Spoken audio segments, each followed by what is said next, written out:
Hello बेटा, welcome to the world of physics. बेटा आज की क्लास में मैं तुम्हें पढ़ाने जा रहा हूँ method of charging a body, मतलब किसी अनचार्ज्ड बॉडी को कैसे चार्ज किया जाता है। बेटा इसके कुछ अलग अलग मेथड हैं। जैसे एक मेथड है रबिंग टू ऑब्जेक्ट, मतलब दो ऑब्जेक्ट को आपस में रब करना, ये मेथड कहलाता है बेटा चार्जिंग बाय फ्रिक्शन या फ्रिक्शनल इलेक्ट्रिसिटी। एक दूसरा मेथड है बेटा इंडक्शन और एक तीसरा मेथड है कंडक्शन। तो स्टेप बाय स्टेप बेटा मैं तुम्हें ये सारी चीजें बताता हूं, लेकिन उससे पहले एक बात समझ लो बेटा कि we know that loss of electrons makes a body positively charge. मतलब अगर कोई बॉडी इलेक्ट्रॉन लॉस कर देती है, अगर किसी बॉडी पर डेफिशिएंसी ऑफ इलेक्ट्रॉन है तो उस बॉडी पर कैसा चार्ज आएगा बेटा?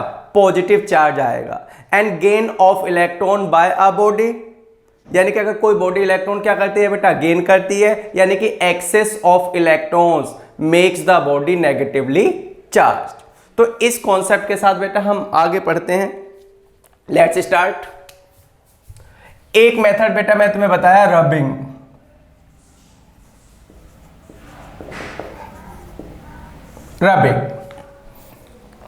बेटा जब दो ऑब्जेक्ट को एक दूसरे के साथ रब किया जाता है तो ड्यू टू फ्रिक्शन की वजह से हीट प्रोड्यूस होती है। उस हीट को एब्जॉर्ब करके एक बॉडी इलेक्ट्रॉन लॉस कर देती है, और क्योंकि सिस्टम आइसोलेटेड होता है तो वो इलेक्ट्रॉन दूसरी बॉडी क्या कर लेती है? गेन कर लेती है। लॉस करने वाली बॉडी पर पॉजिटिव चार्ज आता है और इलेक्ट्रॉन गेन करने वाली बॉडी पर इक्वल एंड अपोजिट चार्ज आता है। तो बेटा रबिंग मेथड में क्या होता है? रबिंग मेथड में दोनों रबिंग ऑब्जेक्ट्स पर इक्वल एंड अपोजिट चार्ज क्या होता है? डेवलप होता है, इक्वल एंड अपोजिट। एग्जांपल जैसे बेटा जब भी एक ग्लास रॉड को सिल्क क्लॉथ के साथ क्या किया जाता है बेटा? रब किया जाता है, तो ग्लास रॉड अपने इलेक्ट्रॉन सिल्क को क्या कर देती है? लॉस कर देती है। मतलब ग्लास पर पॉजिटिव चार्ज आ जाएगा और सिल्क पर क्या आ जाएगा? नेगेटिव चार्ज आ जाएगा। ऐसे बेटा जब भी हम कॉम्ब को अपने बालों में क्या करते हैं? रन करते हैं, कॉम्ब करते हैं, तो इलेक्ट्रॉन हेयर से किस पर आ जाते हैं बेटा? कॉम्ब पर आ जाते हैं। Comb becomes negatively charge and hair becomes positively charge. अब तुम सोच रहे होगे कि ग्लास ही इलेक्ट्रॉन लॉस क्यों करेगा? जब भी ग्लास को सिल्क के साथ रब किया जाएगा तो ग्लास ही इलेक्ट्रॉन को लॉस क्यों करेगा? सिल्क क्यों नहीं कर सकता? तो बेटा इसके लिए तुम्हें कुछ बातें समझनी पड़ेंगी। जैसे एक डेफिनेशन है बेटा work function.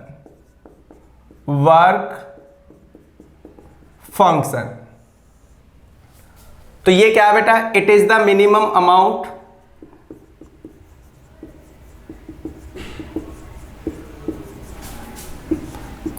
Of energy required to remove electron from a substance। बेटा वर्क फंक्शन क्या है? This is the amount of energy, minimum amount of energy required to remove electron from a substance. मतलब बेटा किसी भी substance, देखो ये तो बात तुम जानते हो बेटा कि electrons are loosely bound. Electron atom के साथ लूजली क्या होते हैं? बाउंड होते हैं, और वो आसानी से क्या किए जा सकते हैं? ट्रांसफर किए जा सकते हैं। तो किसी सब्सटेंस से इलेक्ट्रॉन रिमूव करने के लिए मिनिमम अमाउंट ऑफ एनर्जी चाहिए। उसी मिनिमम अमाउंट ऑफ एनर्जी को क्या कहते हैं बेटा? हम वर्क फंक्शन कहते हैं। इसके अलावा work function is a characteristic property. Work function क्या है बेटा? Characteristics property of a substance. इसका मतलब ये हुआ कि हर सब्सटेंस का वर्क फंक्शन क्या होता है? अलग अलग होता है। किसी का कम होता है, किसी का ज्यादा होता है। तो बेटा एक सीरीज है, series is known as triboelectric series. क्या नाम है सीरीज का? Triboelectric series. बेटा इस सीरीज में सब्सटेंस को इंक्रीजिंग वर्क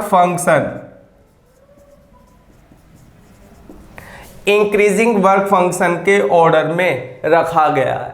मतलब सबसे पहले वो सब्सटेंस रखा गया जिसका वर्क फंक्शन सबसे कम होता है, फिर उससे ज्यादा, फिर उससे ज्यादा, फिर उससे ज्यादा, फिर उससे ज्यादा। तो बेटा इस ट्राइबो इलेक्ट्रिक सीरीज में ग्लास ऊपर है और सिल्क नीचे है। इसका मतलब ये हुआ कि ग्लास का वर्क फंक्शन कम है, ग्लास का वर्क फंक्शन कम है। इसका मतलब ये हुआ कि ग्लास को इलेक्ट्रॉन लॉस करने के लिए, लीव करने के लिए कम एनर्जी चाहिए, और सिल्क को इलेक्ट्रॉन लीव करने के लिए क्या चाहिए, ज्यादा एनर्जी चाहिए। तो जब भी हम ग्लास को सिल्क के साथ क्या करेंगे बेटा, रब करेंगे, तो रब करने से जो हीट प्रोड्यूस होगी तो उससे सबसे पहले ग्लास इलेक्ट्रॉन क्या कर देगा, लॉस कर देगा। ग्लास पर पॉजिटिव चार्ज आ जाएगा, सिल्क पर क्या आ जाएगा, नेगेटिव चार्ज आ जाएगा। कभी भी सिल्क से इलेक्ट्रॉन ग्लास पर नहीं जा सकते। हाँ, सिल्क से उस बॉडी पर, उस सब्सटेंस पर तो इलेक्ट्रॉन जा सकते हैं जो इस ट्राइबो इलेक्ट्रिक सीरीज में सिल्क से क्या है, नीचे है। आई बात समझ में?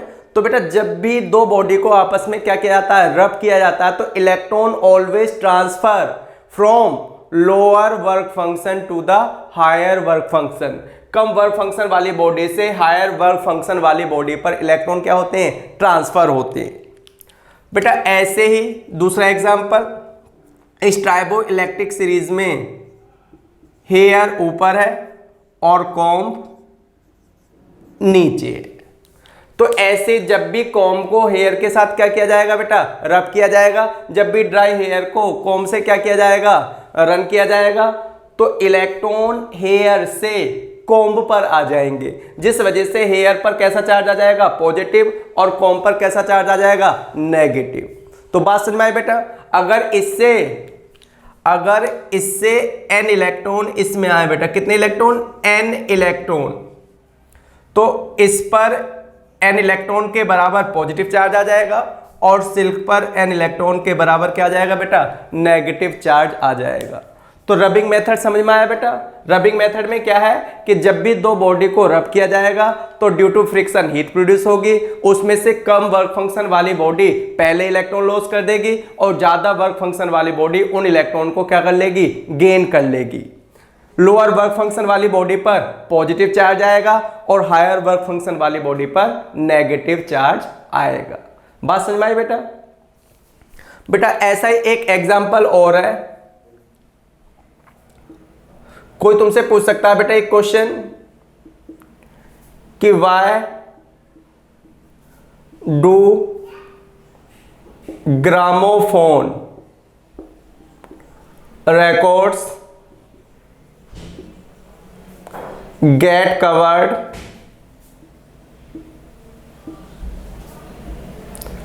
with dust easily। बेटा सबसे पहले ग्रामोफोन क्या है? बेटा तुमने टीवी में, सीरियल में देखा होगा, या आज नेट पर देख लेना कि पुराने जमाने में, मतलब ग्रामोफोन रिकॉर्ड क्या है, एक सीडी है बेटा, सीडी टाइप, मतलब एक डिस्क है और एक निडल है। उस निडल उस डिस्क को ऐसे क्या करती है बेटा, टच करती है, और वो डिस्क ऐसे क्या होती रहती है, घूमती रहती है। तुमने किसी मूवी में देखा होगा, सीरियल में देखा होगा, या बेटा आज नेट में डालकर ग्रामोफोन रिकॉर्ड या ग्रामोफोन डाल देना और उसकी इमेज कुछ इस तरीके से आ जाएगी तुम्हारे सामने। तो बेटा वो डिस्क उस निडल को टच करते हुए क्या होती रहती है, घूमती रहती है। यानी कि needle is rubbing against disc, मतलब निडल डिस्क के अगेंस्ट क्या कर रही है बेटा, रब कर रही है। तो due to rubbing, due to friction heat produce होती है, और डिस्क क्या हो जाती है, चार्ज हो जाती है, और वो इजीली डस्ट पार्टिकल को फ्रॉम द एयर क्या कर लेती है, अट्रैक्ट कर लेती है। तो बात समझ में आई बेटा? तो ग्रामोफोन रिकॉर्ड आसानी से डस्ट से इजीली क्या हो जाते हैं, कवर्ड हो जाते हैं, क्योंकि due to rubbing action of the needle on the disc, वो डिस्क क्या हो जाती है बेटा, चार्ज हो जाती है, और वो एयर से डस्ट पार्टिकल को इजीली क्या कर लेती है, अट्रैक्ट कर लेती है, और आसानी से उससे क्या हो जाती है, कवर हो जाती है। बात समझ में आई बेटा? तो ऐसे बहुत सारे एग्जाम्पल हैं।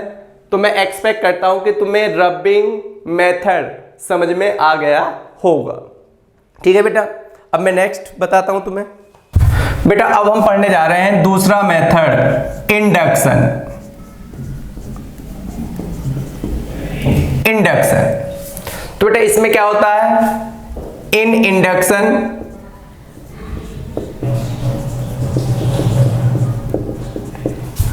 Uncharged body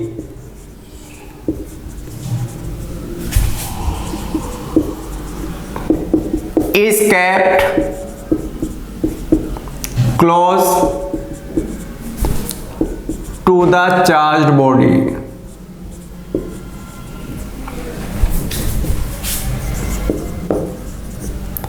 without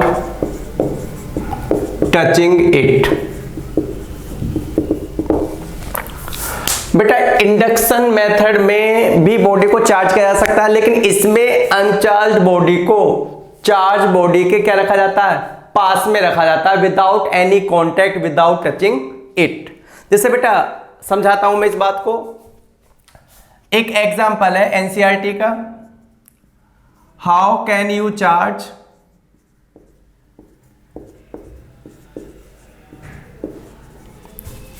a metal sphere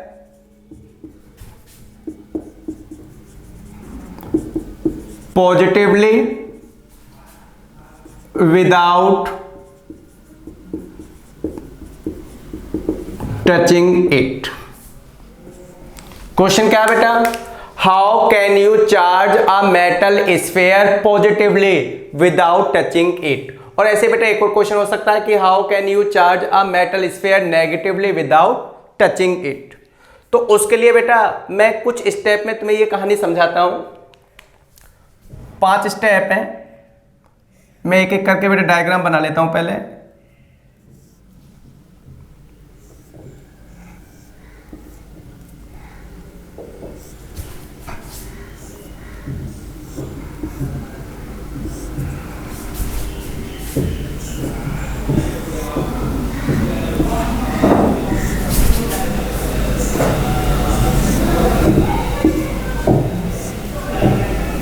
देखो बेटा 5 स्टेप हो गए, 1 2 3 4 5। इन 5 स्टेप में मैं तुम्हें समझाऊंगा बेटा ये क्या है, ये एक मेटल अनचार्ज्ड मेटल स्फीयर है जिसको पहले हमने एक इंसुलेटिंग स्टैंड पर क्या कर लिया, होल्ड कर लिया। बेटा metal consist of large number of free electrons. बेटा मेटल में बहुत सारे क्या होते हैं, फ्री इलेक्ट्रॉन्स होते हैं जो यूनिफॉर्मली पूरे मेटल में क्या है, डिस्ट्रीब्यूटेड है। तो ये अभी क्या है बेटा, अनचार्ज है, क्योंकि इसमें जितने फ्री इलेक्ट्रॉन्स हैं उतने ही बाउंड क्या है, प्रोटॉन्स हैं। तो दोनों का नेट चार्ज क्या है, 0 है। तो इस मेटल स्फीयर पर पॉजिटिव चार्ज जब आएगा जब ये स्फीयर इलेक्ट्रॉन लॉस करेगा। अब बेटा रबिंग तो कराना है नहीं हमें, तो देखो कैसे करना है। तो अगर हम इस मेटल स्फीयर को पॉजिटिवली चार्ज करना चाहते हैं तो हमें लेनी होगी एक नेगेटिव चार्ज रॉड। क्या लेनी होगी बेटा, नेगेटिव चार्ज रॉड। ये और अगर हम इस मेटल स्फीयर को नेगेटिवली चार्ज करना चाहते तो हमें ये रॉड कैसी लेनी होती, पॉजिटिवली। तो बेटा लाइक चार्ज रिपेल, ये नेगेटिव चार्ज है और इसके अंदर जो फ्री इलेक्ट्रॉन्स है वो भी क्या है, नेगेटिव है। तो लाइक चार्ज रिपेल, इसका मतलब ये हुआ कि electron in the metal sphere are repelled to the farther end. मतलब बेटा ये रॉड इलेक्ट्रॉन को फार्दर एंड, मेटल स्फीयर के मतलब ये क्लोज्ड एंड हो गया और ये क्या हो गया बेटा, फार्दर एंड हो गया। तो electrons are repelled to the farther end, जिसकी वजह से क्या होगा बेटा, यहां पर इलेक्ट्रॉन का एक्सेस हो जाएगा, यहां पर नेगेटिव चार्ज डेवलप हो जाएगा और यहां पे डेफिशिएंसी ऑफ इलेक्ट्रॉन होगी तो यहां पर कैसा चार्ज आ जाएगा, पॉजिटिव चार्ज आएगा। तो रॉड के नियर वाला एंड पॉजिटिवली चार्ज हो गया और रॉड के फार्दर एंड जो हो गया, रियर एंड जो हो गया, उस पर कैसा चार्ज हो गया बेटा, नेगेटिव चार्ज हो गया। इतनी बात समझ में आई बेटा।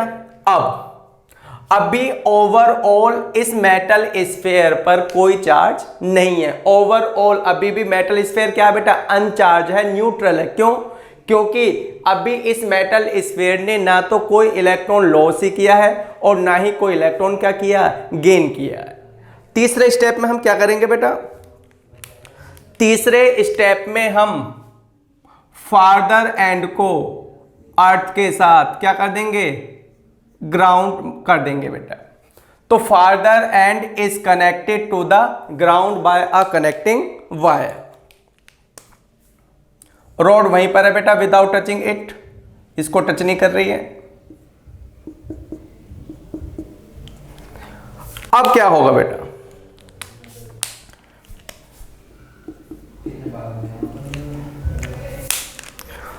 बेटा electrons on the farther end flows to the earth through this connecting wire.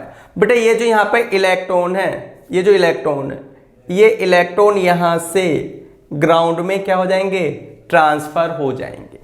अब बात आती है क्यों हो जाएंगे। बेटा electron always move from lower potential to higher potential. Electron जो बेटा हमेशा मूव करते हैं वो लोअर पोटेंशियल से हायर पोटेंशियल की तरफ मूव करते हैं। तो बेटा ये पोटेंशियल कंसेप्चुअली तो मैं तुम्हें कुछ नेक्स्ट वीडियो में पढ़ाऊंगा, लेकिन अभी बस इतना समझ लो, पॉजिटिव चार्ज मतलब positive potential, higher potential, negative charge मतलब नेगेटिव पोटेंशियल मतलब लोअर पोटेंशियल। तो बेटा ये एंड पॉजिटिव पोटेंशियल पर है और ये एंड कैसे पोटेंशियल पर है, नेगेटिव पोटेंशियल पर है, यानी कि ये लोअर पोटेंशियल है और ये क्या है, हायर पोटेंशियल है। बेटा अर्थ का जो पोटेंशियल है it is always taken as zero. Earth का पोटेंशियल हमेशा क्या लिया जाता है बेटा, जीरो लिया जाता है। तो बेटा फार्दर एंड का नेगेटिव पोटेंशियल और ये जीरो, तो नंबर लाइन के हिसाब से जीरो नेगेटिव से क्या है, बड़ा है, यानी कि नेगेटिव जीरो से क्या है, छोटा है। तो नेगेटिव एंड मतलब फार्दर एंड का पोटेंशियल क्या हुआ, लोअर हुआ, और अर्थ का पोटेंशियल क्या हुआ, ज्यादा हुआ। तो इलेक्ट्रॉन लोअर पोटेंशियल से हायर पोटेंशियल की तरफ मतलब मेटल स्फीयर के फार्दर एंड से अर्थ में क्या हो जाएंगे बेटा, फ्लो हो जाएंगे। अब हम इसको इसके साथ क्या कर देते हैं बेटा, डिस्कनेक्ट कर देते हैं। रॉड अभी भी वहीं पर है बेटा, नेगेटिवली चार्ज। तो क्या हुआ बेटा, अब हमने इसको इसके साथ क्या कर दिया, डिस्कनेक्ट कर दिया। सारा नेगेटिव चार्ज अर्थ में क्या हो गया, फ्लो हो गया, लेकिन positive charge remain held there, यानी कि बेटा पॉजिटिव चार्ज वहीं पर रह गया। किस वजह से रह गया, ड्यू टू अट्रैक्शन। इन दोनों के बीच में क्या है, अट्रैक्शन है। पांचवें स्टेप में बेटा हम क्या करते हैं, रॉड को भी क्या कर देते हैं, यहां से रिमूव कर देते हैं, और हम देखते हैं कि ये सारा पॉजिटिव चार्ज इस मेटल स्फीयर पर यूनिफॉर्मली क्या हो गया, डिस्ट्रीब्यूट हो गया। तो बेटा इस मेथड में तुमने क्या देखा कि हमने इस मेटेलिक स्फीयर को किसी चार्ज बॉडी से टच भी नहीं किया और ये फिर भी क्या हो गया, चार्ज हो गया। एक बार दोबारा समझ लो बेटा कि जो गिवन मेटल स्फीयर है पॉजिटिव, मतलब गिवन मेटल स्फीयर जिसको हम पॉजिटिवली चार्ज करना चाहते हैं, उसे बेटा हम एक इंसुलेटिंग स्टैंड पर पहले क्या करते हैं, होल्ड करते हैं। अगर हम इसको पॉजिटिवली चार्ज करना चाहते हैं तो bring a negative charge rod near it, और अगर हम इसको नेगेटिवली चार्ज करना चाहते हैं तो bring a positively charge rod near it. अब इससे क्या होगा, नेगेटिवली चार्ज रॉड इलेक्ट्रॉन को क्या कर देगी, रिपेल कर देगी, क्योंकि लाइक चार्ज रिपेल। तो electrons are repel to the farther end, और यहां पर क्या आ जाएगा बेटा, पॉजिटिव चार्ज। यहां पर एक्सेस ऑफ इलेक्ट्रॉन है, makes this and negatively charge, और यहां पर डेफिशिएंसी ऑफ इलेक्ट्रॉन हो गई है तो मेक्स दिस नियर एंड क्या, positive charge. Now we connect the farther end to the ground. अब हम फार्दर एंड को ग्राउंड के साथ क्या कर देते हैं, कनेक्ट कर देते हैं यूजिंग अ कनेक्टिंग वायर। तो जैसा कि मैं तुम्हें अभी बताया कि electron always move from lower potential to higher potential, तो फार्दर एंड से सारे इलेक्ट्रॉन अर्थ में क्या हो जाएंगे बेटा, ट्रांसफर हो जाएंगे, क्योंकि अर्थ का पोटेंशियल क्या है, जीरो है, और इसका पोटेंशियल क्या है, नेगेटिव है। तो negative is smaller than zero, negative number line के हिसाब से बेटा नेगेटिव जीरो से भी क्या है, कम है। तो all the electron transfer to the ground. अब क्योंकि बेटा पॉजिटिव चार्ज रिमेन हेल्ड है, पॉजिटिव चार्ज वहीं पर रहेगा क्योंकि इसका इस पर क्या है, अट्रैक्शन है। एंड व्हेन नेक्स्ट स्टेप में जब हम इस रॉड को यहां से क्या कर देंगे, रिमूव कर देंगे, तो पॉजिटिव चार्ज पूरे स्फीयर पर यूनिफॉर्मली क्या हो जाएगा, डिस्ट्रीब्यूट हो जाएगा। तो बेटा इंडक्शन में अनचार्ज बॉडी को भी चार्ज किया जा सकता है विदाउट टचिंग इट। अब बात आती है कि बेटा अगर हम इसको ए से नोट करें और इसको बी से नोट करें, तो बी के मास पर क्या फर्क पड़ा बेटा, बी का मास क्या हो जाएगा, कम हो जाएगा। क्यों कम हो जाएगा, क्योंकि इस बॉडी में से कुछ क्या हुआ बेटा, लॉस हुआ, कुछ इलेक्ट्रॉन यहां से क्या हो गए, निकल गए। और मास ऑफ ए पर क्या फर्क पड़ेगा, मास ऑफ ए पर कोई फर्क नहीं पड़ेगा, क्योंकि बेटा ए मतलब रॉड ने तो कोई इलेक्ट्रॉन लॉस या गेन किया ही नहीं है। बात समझ में आई ना बेटा। तो बी का मास क्या हो जाएगा, कम हो जाएगा, क्योंकि उसने इलेक्ट्रॉन क्या किए हैं, लॉस किए हैं। तो बेटा what happens to the charge and mass of the rod, तो बेटा ना तो इसके चार्ज पे कोई फर्क पड़ा और ना ही इसके मास पर कोई फर्क पड़ा, लेकिन इसका मास क्या हो जाएगा, कम हो जाएगा।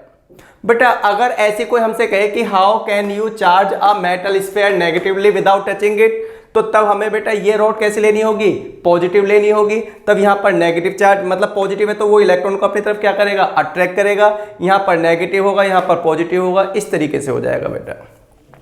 बात समझ में आई। दूसरी बात, अब एक बात है बेटा कि कितना चार्ज, ये जो चार्ज है, ये जो यहां पे चार्ज है बेटा, ये क्या है, इंड्यूस्ड चार्ज, इंड्यूस्ड चार्ज। अब बात आती है कि ये इंड्यूस्ड चार्ज और ये जो इस पे चार्ज है इसे हम बोलेंगे बेटा इंड्यूसिंग चार्ज, इंड्यूसिंग चार्ज। ये इंड्यूस्ड चार्ज है और ये क्या है, इंड्यूसिंग चार्ज। तो बात आती है कि ये चार्ज अगर हम क्यू इंड्यूस्ड और क्यू इंड्यूसिंग की क्या करें, कंपेयर करें। बेटा मान लो मैं इसको Q से नोट कर लेता हूं और इसको मैं किससे नोट कर देता हूं, Q डैश से नोट कर देता हूं। तो Q डैश इक्वल होगा minus Q1 minus 1 by K, जहां पर K क्या है बेटा, K है dielectric constant, dielectric constant of the medium, dielectric constant of the sphere. K क्या है बेटा, डाइलेक्ट्रिक कांस्टेंट या relative permittivity of this sphere, of the metal of this sphere. अब क्या होगा बेटा, क्योंकि बेटा K लेस देन 1 पॉसिबल नहीं है, K की वैल्यू 1 से कम पॉसिबल नहीं है, तो या तो Q डैश का मैग्नीट्यूड Q से क्या होगा बेटा, कम होगा, या 4 मेटल्स उस दिन मैं तुम्हें बताया था, मेटल्स के लिए K की वैल्यू क्या बताई थी, इनफाइनाइट बताई थी। बेटा अगर हम यहाँ इनफाइनाइट रख देंगे तो 1 बाय इनफाइनाइट क्या हो जाएगा, 0 हो जाएगा। तो और Q डैश बराबर क्या हो जाएगा, Q हो जाएगा। तो बेटा या तो इंड्यूस चार्ज इंड्यूसिंग चार्ज से कम होता है, और अगर वो मेटल है, वो कंडक्टर्स हैं, तो इंड्यूस चार्ज इंड्यूसिंग चार्ज के क्या होता है, बराबर होता है। लेकिन कभी भी इंड्यूस चार्ज इंड्यूसिंग चार्ज से ज्यादा नहीं हो सकता। दूसरी बात बेटा, इस नेगेटिव चार्ज का मतलब क्या है, इस नेगेटिव चार्ज का मतलब है कि यहां 1 बाय, तो ये नेगेटिव हम यहां पे लगा सकते हैं, तो इसका मतलब ये है कि इंड्यूस चार्ज जो होगा वो इंड्यूसिंग चार्ज के क्या होगा, अपोजिट। मतलब अगर ये नेगेटिव है तो इस पर कैसा चार्ज डेवलप हुआ, पॉजिटिव, और अगर ये पॉजिटिव होता तो इस पर कैसा चार्ज इंड्यूस होता, नेगेटिव चार्ज इंड्यूस होता। ये बात समझ में आई बेटा।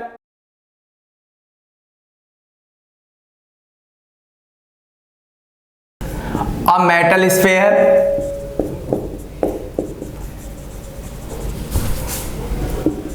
is placed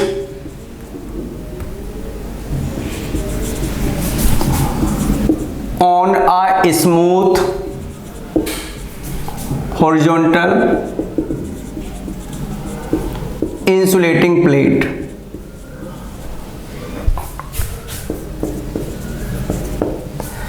another metal sphere is placed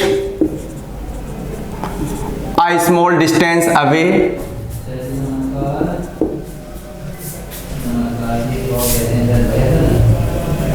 is fixed. Metal sphere is placed a small distance away from it.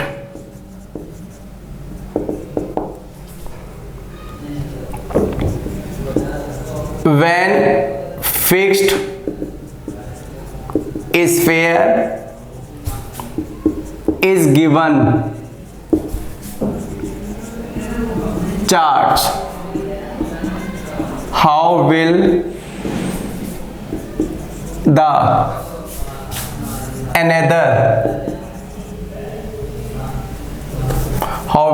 other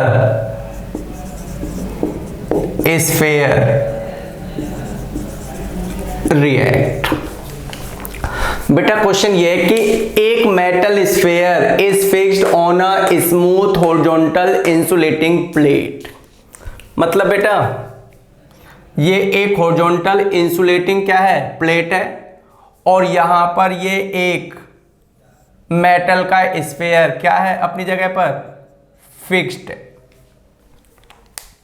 Another metal sphere is placed a small distance away from it. तो बेटा एक दूसरा metal sphere इससे small distance पर ऐसे रख दिया। अब ये कहा जा रहा है, तो ये बेटा फिक्स्ड है और ये क्या है, फ्री है, फ्री टू मूव।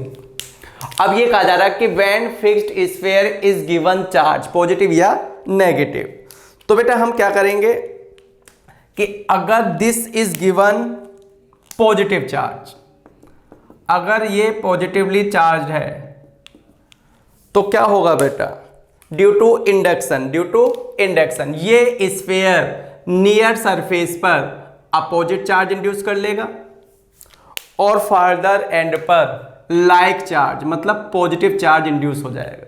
और अगर ये नेगेटिव होता तो यहां पर पॉजिटिव इंड्यूस होता और यहां पर क्या होता, नेगेटिव। तो बेटा ये स्फीयर इस नेगेटिव चार्ज की वजह से इसको अट्रैक्ट भी करता है और इस पॉजिटिव चार्ज की वजह से इसको क्या करता है, रिपेल भी करता है। लेकिन नेगेटिव चार्ज पास में है तो अट्रैक्शन ज्यादा होगा, पॉजिटिव चार्ज क्या है बेटा, दूर है, रिपल्सन क्या होगा, कम होगा। मतलब attraction is greater than repulsion. तो क्या होगा, free sphere start to move towards fixed sphere। तो बेटा इंडक्शन की वजह से, ये एग्जांपल मैं किस लिए समझा रहा हूं तुम्हें, इंडक्शन का एग्जांपल है ये, कि जब भी हम फिक्स्ड स्फीयर को क्या देंगे, चार्ज देंगे, तो नियर सरफेस पर अनलाइक चार्ज मतलब अपोजिट चार्ज डेवलप होगा और फार्दर सरफेस पर, रियर सरफेस पर कैसा, लाइक चार्ज डेवलप होगा। तो ये इसको अट्रैक्ट भी करेगा और रिपेल भी करेगा। लेकिन क्योंकि अपोजिट चार्ज पास में है तो अट्रैक्शन ज्यादा होगा, रिपल्सन क्या होगा, कम होगा। तो ये फिक्स्ड मेटल स्फीयर इस फ्री स्फीयर को अपनी तरफ क्या करेगा, अट्रैक्ट करेगा, या यूं कह दो कि free sphere starts moving toward fixed sphere. बात समझ में आई बेटा ऐसी एक क्वेश्चन है,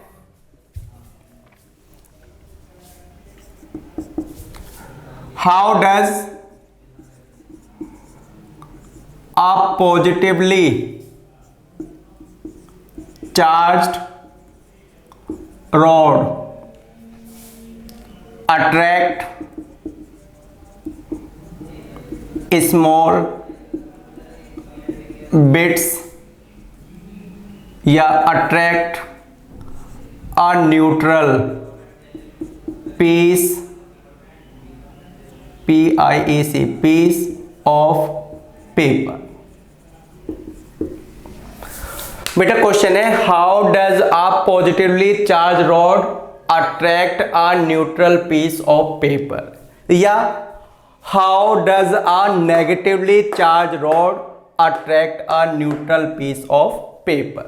मतलब बेटा रॉड पॉजिटिवली चार्ज हो या नेगेटिवली चार्ज, लेकिन ये स्मॉल बिट्स ऑफ पेपर जो कि न्यूट्रल होते हैं उनको अपनी तरफ क्या कर लेता है, अट्रैक्ट कर लेता है। कैसे? Same reason. कौन सा रीजन? Same reason. जैसे बेटा मान लो ये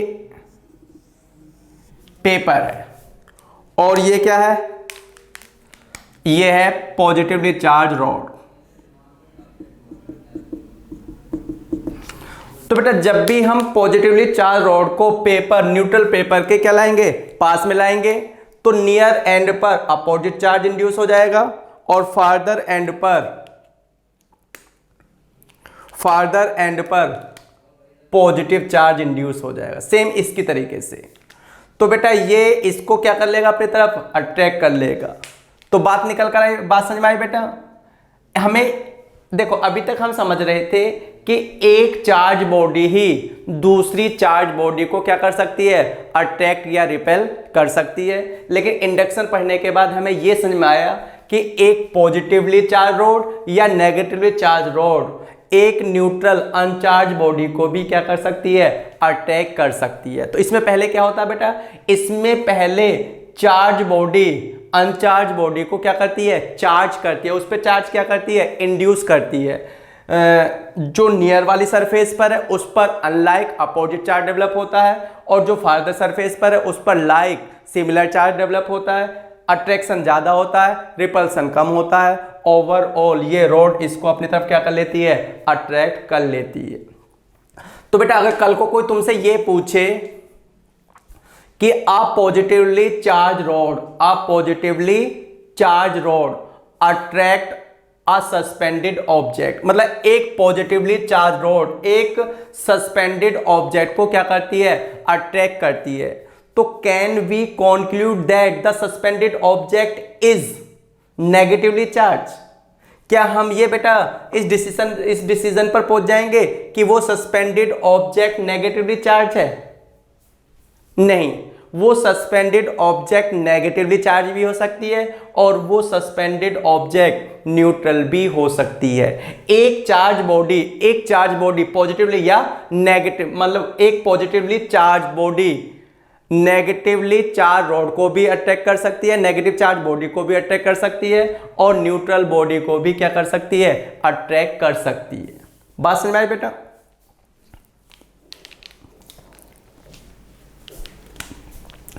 और बेटा अगर हमसे यह पूछा जाए क्या, आप पॉजिटिवली चार्ज रॉड रिपेल अ सस्पेंडेड ऑब्जेक्ट, मतलब बेटा एक पॉजिटिवली चार्ज रॉड है वो एक सस्पेंडेड ऑब्जेक्ट को क्या करती है, रिपेल करती है। Can we conclude that the suspended object is positively charge? क्या हम इस निष्कर्ष पर पहुंच सकते हैं, इस डिसीजन पर पहुंच सकते हैं कि वो सस्पेंडेड ऑब्जेक्ट पॉजिटिवली चार्ज है? तो यस, क्योंकि बेटा repulsion is the sure test of charging, मतलब अगर रिपल्सन है तो repulsion is the sure test of charging, मतलब वो बॉडी क्या है, चार्ज है। तो अगर पॉजिटिव चार्ज रॉड किसी को रिपेल करती है तो वो सस्पेंडेड ऑब्जेक्ट पॉजिटिवली चार्ज होगी। अगर नेगेटिवली चार्ज बॉडी किसी सस्पेंडेड ऑब्जेक्ट को क्या करती है, रिपेल करती है, तो वो सस्पेंडेड ऑब्जेक्ट क्या होगी, नेगेटिवली चार्ज होगी।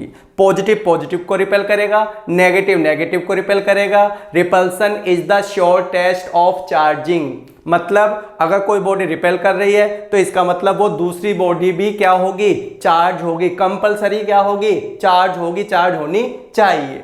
लेकिन अगर कोई बॉडी किसी बॉडी को क्या कर रही है, अट्रैक्ट कर रही है, तो वो बॉडी अपोजिटली चार्ज भी हो सकती है या न्यूट्रल भी हो सकती है। बात समझ में आई बेटा? चलो इसको करो।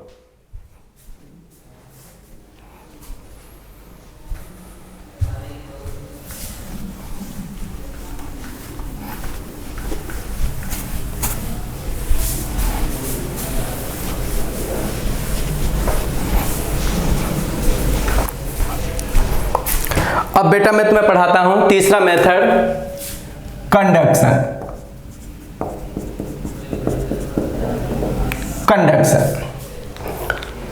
तो बेटा कंडक्शन में uncharged body is placed in direct contact. Uncharged body को चार्ज बॉडी के किस में रखा जाता है? डायरेक्ट कॉन्टैक्ट में रखा जाता है या कनेक्टेड बाय कनेक्टिंग वायर। जैसे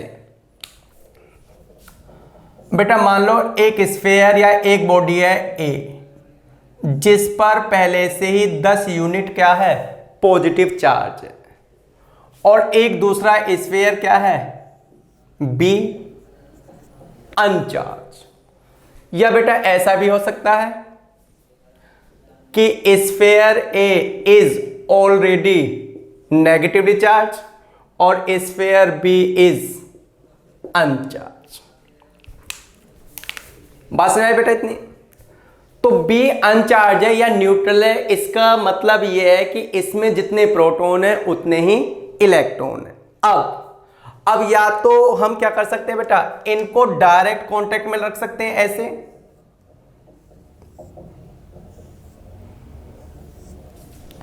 या इन दोनों स्फीयर को ऐसे किसी कनेक्टिंग वायर से भी कनेक्ट किया जा सकता है। तो बेटा जैसा कि अभी मैं तुम्हें बताया कि electron always move from lower potential to higher potential. तुम्हें बताया बेटा पॉजिटिव चार्ज मतलब पॉजिटिव पोटेंशियल, नेगेटिव चार्ज मतलब नेगेटिव पोटेंशियल। पॉजिटिव पोटेंशियल मतलब हायर पोटेंशियल, नेगेटिव चार्ज मतलब लोअर पोटेंशियल। और बेटा जीरो चार्ज का मतलब अगर कोई बॉडी अनचार्ज है या न्यूट्रल है तो उसका पोटेंशियल क्या लिया जाएगा? जीरो। तो बेटा जीरो बड़ा है नेगेटिव से और जीरो छोटा है पॉजिटिव से, तो इस बात को ध्यान में रख के। तो बेटा अभी ये बॉडी पॉजिटिवली चार्ज है तो इसका पोटेंशियल हाई है, पॉजिटिव है, और ये बॉडी अनचार्ज है तो इसका पोटेंशियल क्या है? जीरो है। तो जैसे ही ये दोनों बॉडी ऐसे डायरेक्ट कांटेक्ट में आएंगी या are connected using a connecting wire, तो इलेक्ट्रॉन लोअर पोटेंशियल से हायर पोटेंशियल, बेटा इलेक्ट्रॉन फ्री तो होते ही हैं, तो वो आसानी से लोअर पोटेंशियल से फ्री इलेक्ट्रॉन की तरफ क्या करेंगे? ऐसे मूव करेंगे। क्या करेंगे? मूव। एक इलेक्ट्रॉन, दो इलेक्ट्रॉन, तीन इलेक्ट्रॉन, चार इलेक्ट्रॉन, पांच इलेक्ट्रॉन, कितने भी इलेक्ट्रॉन, ये इलेक्ट्रॉन का फ्लो तब तक होता रहेगा बेटा जब तक कि इन दोनों बॉडी का, इन दोनों स्फीयर का पोटेंशियल क्या ना हो जाए? इक्वल ना हो जाए। तो बेटा मैं अभी समझाने के लिए मान लेता हूं कि मान लो इस बॉडी से 4 इलेक्ट्रॉन, कितने इलेक्ट्रॉन? 4 इलेक्ट्रॉन बी से ए में ट्रांसफर हो गए। तो क्योंकि बी ने इलेक्ट्रॉन लॉस किए हैं तो बी पर 4 यूनिट पॉजिटिव चार्ज आ जाएगा और इस पर 4 यूनिट क्या? Negative charge. लेकिन इस बॉडी पर पहले से ही 10 यूनिट क्या था बेटा? पॉजिटिव चार्ज था। तो ओवरऑल 10 यूनिट और 4 यूनिट क्या हो गया बेटा? 10 और 4 6 यूनिट पॉजिटिव चार्ज। तो इस तरीके से ये बॉडी भी क्या हो गई? पॉजिटिवली चार्ज हो गई। बात समझ में आई बेटा? इसमें ए का मास क्या हुआ? इसमें ए का मास क्या हुआ है? इंक्रीज हुआ है, क्योंकि उसने इलेक्ट्रॉन क्या किए हैं? गेन किए हैं। और बी का मास क्या हुआ है? कम हुआ है, क्योंकि उसने इलेक्ट्रॉन क्या किए हैं? लॉस किए हैं। बात समझ में आई बेटा? अब ऐसे यहां समझ लेते हैं कि अगर इन बॉडी को भी डायरेक्ट कांटेक्ट में लाया जाए या कनेक्टिंग वायर से एक दूसरे के साथ ऐसे क्या किया जाए? टच किया जाए, ए बी, इस पर पहले से बेटा 10 यूनिट क्या है? नेगेटिव चार्ज है, यानी कि इसका पोटेंशियल नेगेटिव है और इसका पोटेंशियल क्या है? जीरो है। जीरो बड़ा होता है किससे? नेगेटिव से। तो इस बार क्या होगा? इस बार बेटा electron move from A to B, lower potential to higher potential. पहले की तरह मान लेता हूं बेटा 4 इलेक्ट्रॉन ए से बी में क्या हो गए? ट्रांसफर हो गए। तो इससे क्या होगा? इससे इस बॉडी पर 4 यूनिट पॉजिटिव चार्ज आएगा और इस बॉडी पर 4 यूनिट क्या आएगा? नेगेटिव चार्ज आएगा, क्योंकि ये बॉडी इलेक्ट्रॉन गेन कर रही है और ये क्या कर रही है? लॉस कर रही है। तो ओवरऑल क्या हुआ बेटा? ओवरऑल -10 + 4 ओवरऑल हो गया -6 इलेक्ट्रॉन के बराबर नेगेटिव चार्ज और इस पर 4 इलेक्ट्रॉन के बराबर नेगेटिव चार्ज। तो बेटा हमें ये बात समझ में आए कि अगर हम किसी अनचार्ज बॉडी को किसी पॉजिटिव चार्ज बॉडी के कांटेक्ट में लाएंगे तो अनचार्ज बॉडी पर लाइक चार्ज, मतलब पॉजिटिव के साथ कांटेक्ट में लाओगे तो पॉजिटिव चार्ज आएगा, नेगेटिव के साथ कांटेक्ट में लाओगे तो नेगेटिव चार्ज आएगा। बात समझ में आई बेटा? जब भी अनचार्ज बॉडी को चार्ज बॉडी के कांटेक्ट में लाया जाएगा तो लाइक चार्ज डेवलप होगा। इसका मतलब यह है कि पॉजिटिव के साथ टच करेंगे तो पॉजिटिव चार्ज आएगा, नेगेटिव के साथ टच करेंगे तो नेगेटिव चार्ज आएगा। अब तुम ये सोच रहे होगे कि ये 4 इलेक्ट्रॉन ही क्यों ट्रांसफर हुए, क्या 5 इलेक्ट्रॉन ट्रांसफर नहीं हो सकते, या इन दोनों बॉडी पर ये अलग अलग मैग्नीट्यूड का चार्ज क्यों है? तो बेटा दोनों बॉडी पर इक्वल चार्ज भी हो सकता है। कंडीशन ये है कि the two bodies must be identical. दोनों बॉडी क्या होनी चाहिए? आइडेंटिकल होनी चाहिए, मतलब एक जैसी होनी चाहिए। तो अगर दोनों बॉडी आइडेंटिकल होंगे तो दोनों बॉडी पर इक्वल एंड लाइक चार्ज क्या होगा? डेवलप होगा। समझ रहे हो बेटा कौन सी बात? कि अगर दोनों बॉडी क्या है? आइडेंटिकल हैं। क्या है? आइडेंटिकल। तो दोनों बॉडी पर लाइक चार्ज क्या होगा? डेवलप होगा। इक्वल चार्ज भी क्या होगा? डेवलप होगा। और अगर आइडेंटिकल नहीं है, एक जैसी नहीं है, तो साइज के हिसाब से किसी पर कम और किसी पर ज्यादा चार्ज क्या होगा? डेवलप होगा। तो बेटा हमने क्या सीखा? हमने ये सीखा कि अगर मेथड रबिंग है तो उसमें दोनों बॉडी पर equal and opposite charge develop होता है। अगर मेथड कंडक्शन है तो लाइक कंपलसरी कैसा चार्ज बेटा? लाइक चार्ज डेवलप होगा। और अगर आइडेंटिकल भी है तो इक्वल एंड लाइक चार्ज क्या होगा? डेवलप होगा। इंडक्शन में हमने क्या पढ़ा था बेटा? इंडक्शन में बेटा unlike charge, opposite charge develop होगा। कैसा चार्ज? Opposite charge. और वो induced opposite charge inducing charge से या तो कम होगा या तो बराबर हो सकता है मेटल के केस में, लेकिन कभी भी इंड्यूस्ड चार्ज इंड्यूसिंग चार्ज से क्या नहीं हो सकता? ज्यादा नहीं हो सकता है। बात समझ आए बेटा? करो। Vehicles carrying inflammable materials. Inflame मतलब अत्यंत ज्वलनशील पदार्थ, जैसे gas, petrol, diesel, kerosene, oil. तो बेटा जो व्हीकल्स होते हैं कैरिंग इनफ्लेमेबल मटेरियल्स यूजुअली है metallic rope touching the ground. मतलब बेटा ये एनसीईआरटी का एग्जांपल है, पढ़ लेना तुम, ठीक है ना। तो जो इनफ्लेमेबल मटेरियल को ले जाने वाले व्हीकल्स होते हैं उनमें बेटा नीचे की तरफ एक metal road during motion ground को क्या करती है? टच करती है। तो बात आती है व्हाई इज दिस नेसेसरी? वो मेटल रोप क्यों है, उसका क्या यूज है? बात समझ में आ गया बेटा? एग्जांपल पढ़ लेना एक बार। तो इसका मैं आंसर बता देता हूं बेटा तुम्हें आसानी से, कि व्हेन व्हीकल मूव्स, जब भी कोई व्हीकल क्या करता है बेटा? मूव्स करता है, तो उस व्हीकल्स की बॉडी क्या हो जाती है? चार्ज हो जाती है due to friction of air. Air के फ्रिक्शन की वजह से बाय रबिंग मेथड वाले तरीके से बेटा उसकी बॉडी क्या हो जाती है? चार्ज हो जाती है। अब चार्ज कैन प्रोड्यूस स्पार्क। जो एक्यूमुलेटेड चार्ज है बेटा उससे स्पार्किंग प्रोड्यूस हो सकती है, और स्पार्किंग की वजह से इनफ्लेमेबल मेटल में कैच फायर। उस इनफ्लेमेबल मेटल्स में क्या लग सकती है बेटा? आग लग सकती है। अब हम क्या कर रहे हैं बेटा? एक मेटल की रोप को यूज कर रहे हैं टचिंग द ग्राउंड। तो अभी मैं तुम्हें कंडक्शन मेथड बताया कि जब भी तो क्या होगा बेटा? मेटल रोप के थ्रू क्या होगा? उसकी बॉडी पर जो एक्यूमुलेटेड चार्ज है, चार्ज व्हीकल की बॉडी पर जो एक्यूमुलेटेड चार्ज है वो मेटल रोप के थ्रू किस में जाता रहेगा बेटा? ग्राउंड में ट्रांसफर होता रहेगा। और इस तरीके से व्हीकल की बॉडी पर चार्ज एक्यूमुलेट नहीं होगा, इकट्ठा नहीं होगा, कोई स्पार्किंग नहीं होगी, and so the fire is prevented. और इस तरीके से हम उस इनफ्लेमेबल मटेरियल में आग लगने से बचा सकते हैं। बात समझ में आ गई बेटा? तो इसमें दोनों ही बातें यूज हो गई। Friction due to friction of air, rubbing वाला मेथड भी आ गया, और मेटल रोप अर्थ के साथ यूज की जा रही है वो कंडक्शन वाला मेथड भी यूज हो गया। एक और एग्जांपल है बेटा, यूं तो ordinary rubber is an insulator. जो साधारण रबर होती है बेटा वो एक क्या है? इंसुलेटर है। But special rubber tyres of aircraft, मतलब बेटा एयरक्राफ्ट के जो एयरक्राफ्ट मतलब एरोप्लेन वगैरह, तो उनके जो टायर्स होते हैं they are made slightly conducting, वो एक स्पेशल रबड़ के बने होते हैं और वो स्पेशल रबड़ क्या होती है, स्लाइटली कंडक्टिंग होती है। बात समझ में आई बेटा? तो क्वेश्चन क्या है कि ordinary rubber is an insulator but special rubber tyres of aircraft are made slightly conducting, why is this necessary, वो स्लाइटली कंडक्टिंग क्यों है? तो बेटा जब भी एरोप्लेन क्या करता है, लैंड करता है, तो स्पीड तो बहुत ज्यादा होती है, तो जब भी वो लैंड करता है तो due to friction between tyres of aircraft and runway, runway और टायर के बीच में जो फ्रिक्शन है, उस फ्रिक्शन की वजह से जो टायर्स हैं वो क्या हो जाते हैं बेटा, चार्ज हो जाते हैं। टायर्स क्या हो जाते हैं, चार्ज हो जाते हैं।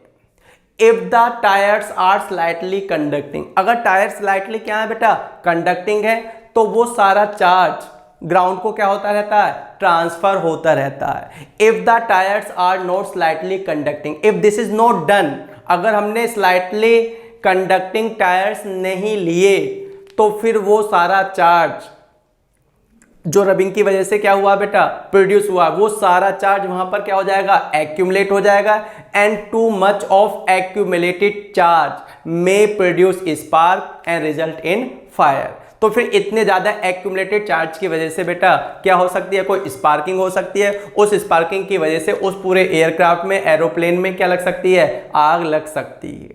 बात समझ में आ गई बेटा? ग्रामोफोन वाला मैं तुम्हें बता ही दिया। एक एग्जांपल और है बेटा कि comb run through dry hairs. बेटा जब हम कॉम्ब को अपने ड्राई हेयर्स में क्या करते हैं, रब करते हैं, तो वो स्मॉल बिट्स ऑफ पेपर को क्या करता है, अट्रैक्ट करता है। वो मैं रीजन तुम्हें बताया कि जब भी हम अपने बालों से कॉम्ब को रब करेंगे तो कॉम्ब क्या हो जाएगा, चार्ज हो जाएगा। फिर जब भी उसको स्मॉल बिट्स ऑफ पेपर के पास, यानी कि neutral piece of paper, neutral paper के पास ले जाएंगे, स्मॉल पीस के पास, तो वो उस पर नियर एंड पर नेगेटिव चार्ज इंड्यूस कर देगा, अपोजिट चार्ज इंड्यूस कर देगा, और फार्दर एंड पर लाइक चार्ज, जिसकी वजह से वो क्या कर लेता है, उसको अट्रैक्ट कर लेता है। बात समझ? लेकिन क्वेश्चन ये है कि बेटा कि what happens when the hair is wet, जब हमारे बाल क्या है बेटा, गीले हैं, और if it is a rainy day, या कोई बारिश का क्या है बेटा, मौसम है। बात समझ कि कॉम्ब को ड्राई हेयर्स में रब करने से तो वो चार्ज हो जाता है, लेकिन if the hairs are wet or if it is a rainy day, तो व्हाट हैपन्स, क्या तब भी वो चार्ज हो जाएगा, क्या तब भी वो स्मॉल बिट्स ऑफ पेपर को क्या करेगा, अट्रैक्ट करेगा? तो बेटा क्योंकि अगर हम कॉम्ब को अपने वेट हेयर में क्या करेंगे, रब करेंगे, तो क्योंकि वेटनेस decreases friction, वेटनेस decreases reduces friction, तो वेटनेस से क्या हो जाएगा, फ्रिक्शन कम हो जाएगा। फ्रिक्शन कम हो जाएगा तो कॉम्ब चार्ज नहीं होगा, comb does not get charge and then it will not attack small bits of paper. तो बेटा कॉम्ब तभी चार्ज होगा जब हम उसे ड्राई हेयर्स में क्या करेंगे, रन करेंगे। अगर हम वेट हेयर में रब करेंगे या रेनी डे है तो वो कॉम्ब चार्ज नहीं होगा, फिर वो स्मॉल बिट्स ऑफ पेपर को क्या नहीं करेगा, अट्रैक्ट नहीं करेगा। बात समझ आई बेटा? और बेटा एक छोटा सा क्वेश्चन मैं तुम्हें घर के लिए देता हूं। एक क्वेश्चन है, ये तुम सॉल्व करना बेटा, कमेंट करना मुझे, और तुमसे हो जाएगा तो अच्छी बात है, नहीं होगा तो मैं नेक्स्ट क्लास में, नेक्स्ट वीडियो में, या कभी ना कभी तुम्हें इसका आंसर बता दूंगा। 5 balls numbered 1 to 5 are suspended using separate threads। बेटा 5 बॉल्स हैं जिन पे क्या लिखा हुआ, नंबर 1 2 3 4 5 लिखा हुआ है, are suspended using separate threads. Pairs 1 2 2 4 and 4 1 show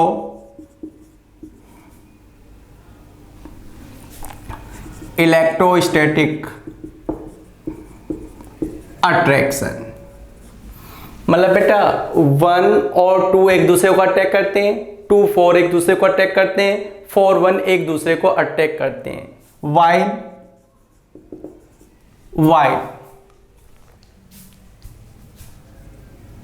pair 2 3 and 4 5 shows repulsion, और पेयर 2 3 और 4 5 एक दूसरे को क्या करते हैं, रिपेल करते हैं। तो then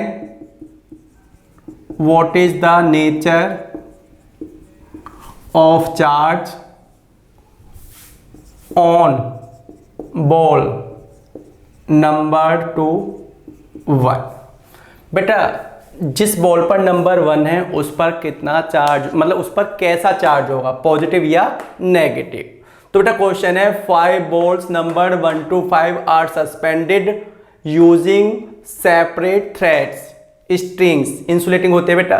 pairs 1 2 2 4 4 1 show electrostatic attraction while pair 2 3 and 4 5 shows repulsion. What is the nature of charge on the ball number 2 number on the ball, ऐसे लिख लो बेटा, ऑन बॉल फर्स्ट, पहले नंबर वाली बॉल पर कैसा चार्ज होगा, पॉजिटिव या negative. बात समझ आई बेटा। इसको खुद सॉल्व करने की कोशिश करना, कमेंट करना, और हो जाएगा तो अच्छी बात है, नहीं होगा तो मैं नेक्स्ट वीडियो में या उससे नेक्स्ट वीडियो में तुम्हें कभी ना कभी इसका आंसर बता ही दूंगा। ठीक है बेटा, घर पे पढ़ते रहो, अच्छे तरीके से तैयारी करते रहो। जय हिंद, जय भारत।